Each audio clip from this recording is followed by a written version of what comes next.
Wreck-It Ralph is coming to DVD very soon. It's already been released digitally, I believe. But with that, Disney has released a never-before-seen deleted scene. Let's take a look at it. There's no good guys or bad guys, just sand, sun, chicks, sharks, beer, volleyball, surfing, tacos, and a hot tub waiting there with your name on it. It's all good, man. All good? It is all good, man. I gotta say, man, looks pretty perfect. Word! They'll love you there. What with your big fat head and your body odor. And yo, peep this, Coaches. Cheat code. All access, all levels, all the time. Here, give me your hand. R2 triangle square O2 LRX. And here's a little something so you don't forget who did you a solid. Your bud, Bobby Dunderson. Yeah. So if you've never seen the movie, the entire movie looks like that. Yeah, that's how it's drawn. No, it's a great movie. Okay, so I can kind of see why they cut this out.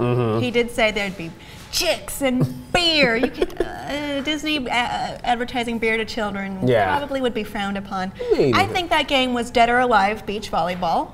Really? If I had to guess, because of the chicks and... Oh yeah, see, I was kind of getting a Sims and PlayStation Home thing from, especially when the code was clearly a PlayStation code. Yeah, so that's what I was kind of getting from it. So, but yeah, I could see it getting that too, like just because it's just Dead or Alive beach volleyball on the PlayStation. Yeah, that is what that was. All right, I think, and that guy.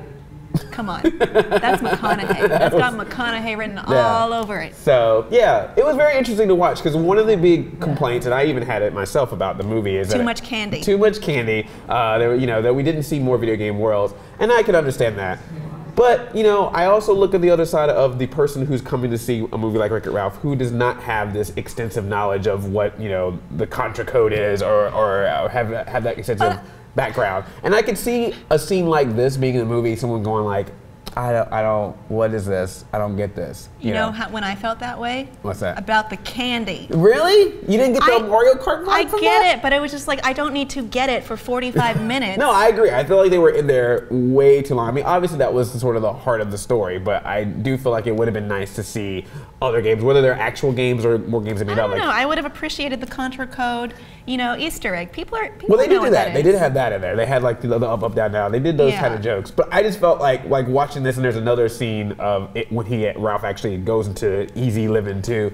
And when I was watching it, I was just like I get these jokes, but I could never see my parents. I could never see someone who doesn't play games. But then you can explain it to them and expose this whole new world, a whole new world to them, and it would be just Disney magic. Yeah, well, right? But there are places where they did that. Like there's a scene that takes place in the game Tapper, and I saw this movie like 3 times. I'm a dork, but I went That's every why time. You're here. That's why I invited you. Yes, but 2 times I went with people who were young, different generation, and they did not get that scene at all. They didn't realize that Tapper was an actual game. It's so cute. It's very cute, and that's really I was like, oh yeah, that's a game. Or even, I can't say it. It's a spoiler. Just do it. It's a spoiler. Spoiler alert. There's a thing that happens at the very, very end of the movie, and every time I had to explain to someone in my group what exactly that meant.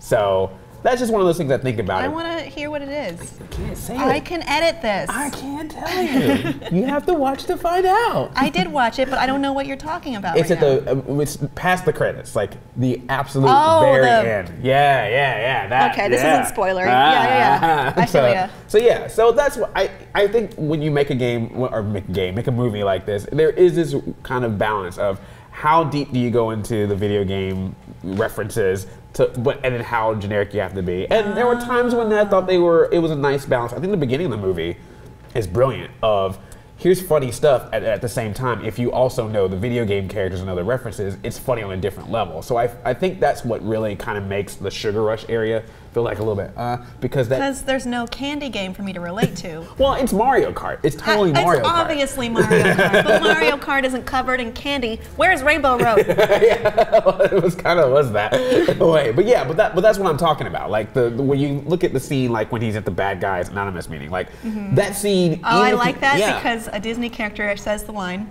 Thanks, Satan. That's a good scene. It's a 10, actually. But that whole scene is funny whether you know about video games or not. Like, it's a funny just group dynamic. And then when you know these different characters, it's hilarious. Like, I'm sorry, I will spoil this, but there's a part where one character makes a joke where he literally rips out a heart out of a zombie, like almost like a Mortal Kombat move. I was hysterical at that part, you know, and like some people are just like, "Ha, that's funny," but to me, I'm like, "No, it's hilarious," because I would have expected in a Disney movie to see that happen. So that's what we like. Yeah, we like the cartoons where someone tries to kill themselves. That's my thing. Adults watching kids' films. Yeah. So I love when there's a balance. I love when you can make a movie that has jokes from both sides, and I think that the beginning part of Wreck-It Ralph definitely shows that. And I'm not saying that I don't like the rest of the movie, because I love the movie. No, be real. The middle drags. I love it. I love the movie. I just feel like at a certain point, it would have been nice to go back to Hero's Duty, which I thought that sequence is just amazing. Yeah, like just the animation, everything. So I would like to see some balance. I like seeing the references, but at the same time, it's a movie for kids. They got to sell those toys. Vanellope looks good as a doll. You got to balance all the points. You know, Disney's got to take care of everybody. Counterpoint, no. Yeah, but there's gonna be a sequel. There'll be a 2, so maybe they'll learn from. Oh, really? Yeah, there will be. But Disney sequels are so bad. I think they'll be good. Mario might show up in this one. Mario's too expensive. No. Really? Wasn't that why they kept him No, out? the official statement that they say is that they just felt like that character would have just overshadowed most of the movies, because it's Mario. And it's not because Sonic, however, we'll just throw him in like 50 times. Because, you know. Whatever. His series. Oh, poor Sonic. I love that dude. I'm like the one saying, don't pull the plug on him yet. No. He's still got one in him. Just give him another chance. Bring Jaleel White back as the voice. See, you do know something nostalgic. Look at you. I know it.